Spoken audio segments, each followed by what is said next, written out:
thème d'un temps pour notre couple aujourd'hui sera le couple et Noël. Bien évidemment, c'est un sujet d'actualité. Alors dans la première partie, je vais vous expliquer pourquoi Noël fait exploser les tensions dans le couple. Alors, d'abord, le premier point, c'est le retour dans les rôles familiaux historiques. Noël, c'est la machine à remonter le temps relationnel. Chacun retombe dans sa place d'enfant, celui qui doit plaire, celui qui râle, celui qui rivalise. Ton ou ta partenaire peut redevenir le petit dernier qui ne dit rien ou la fille parfaite que tout le monde regarde. Cette régression crée un décalage entre l'adulte d'aujourd'hui, l'adulte que l'on est devenu, et le rôle que la famille nous renvoie. Donc il y a une tension interne qui est garantie à l'intérieur. Il y a également le choc des traditions, la famille A versus la famille B. Deux histoires, deux clans, deux façons de faire Noël. Les traditions ne s'additionnent pas toujours, elles s'entrechoquent. Et derrière les traditions, on touche à l'identité, aux loyautés, à ce qui fait famille. Donc oui, ça peut piquer un petit peu.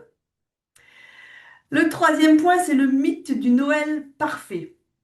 Pression extérieure, Instagram, souvenirs idéalisés. On veut un Noël sans couture, sans conflit, sans manquement.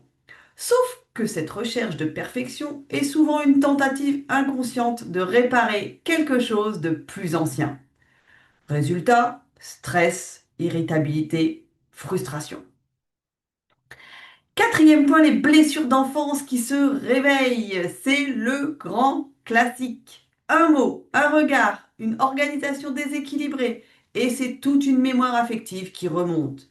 Ce n'est jamais juste une remarque sur la dinde. Ça réactive des vieux scripts émotionnels. Cinquième point, les attentes familiales et la gestion du temps. Vous venez quand? Pourquoi chez eux et pas chez nous? Le calendrier des 24-25 se transforme en négociation diplomatique et en course contre la montre. Le couple est pris en étau entre les demandes des deux familles. Autre point, le sujet tabou que l'on retrouve régulièrement et dont on a parlé, l'argent. Les fêtes viennent mettre en lumière les divergences de gestion. L'un veut compter, l'autre veut profiter. Et derrière l'argent, il y a les valeurs, la sécurité, les insécurités et l'amour. Le septième point, la charge mentale, bien évidemment, la charge mentale. Qui organise, qui pense aux cadeaux, aux valises, aux enfants, aux déplacements? Souvent, la même personne. Et qui dit surcharge dit irritabilité dans le couple. Et le huitième point, les systèmes éducatifs ou culturels opposés entre familles. Famille cool versus famille stricte. Famille démonstrative versus famille pudique. Ces différences peuvent mettre mal à l'aise le ou la partenaire, créer un sentiment d'isolement ou d'incompréhension. Alors, dans la deuxième partie, je vais voir comment un couple peut s'en sortir sans finir en duel au-dessus de la bûche. Alors, premier point, faire l'inventaire des traditions vraiment importantes pour l'un et pour l'autre. Chacun dit ce qui compte réellement pour lui. On distingue ce qui est symbolique de ce qui est juste une habitude.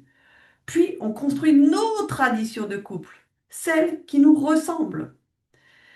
Deuxième point, déconstruire le mythe du Noël parfait. On lâche l'idée d'un décor Pinterest. On recadre Noël, présence, chaleur, lien, pas performance. Se demander à qui je veux prouver quelque chose, ça calme tout de suite. Troisième point, travailler main dans la main, faire du conjoint un allié. On partage ses craintes avant les fêtes, on repère les zones à risque, famille, sujet, dynamique.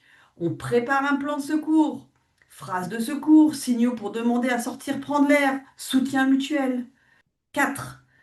On planifie la répartition du temps sans culpabilité.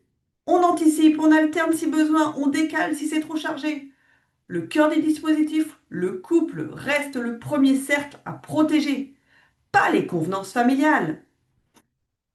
Cinquième point, oser parler d'argent sans jugement. Comprendre ce que l'argent représente pour chacun. Sécurité, liberté, amour, insécurité. On établit un budget cohérent et une enveloppe personnelle libre pour éviter le contrôle mutuel. Ça fluidifie tout. Sixième point, alléger la charge mentale. Vraiment. On partage les tâches. On délègue. On implique les enfants. On lâche le si je ne fais pas, ça ne sera pas bien fait. On protège un vrai moment à deux, même court, pour recharger.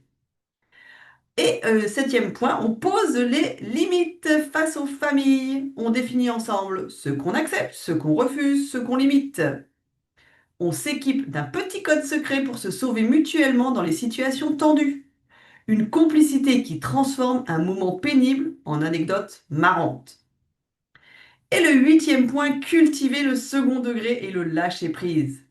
Parfois, la plus belle stratégie de couple, c'est de rire ensemble de l'absurdité d'une situation familiale.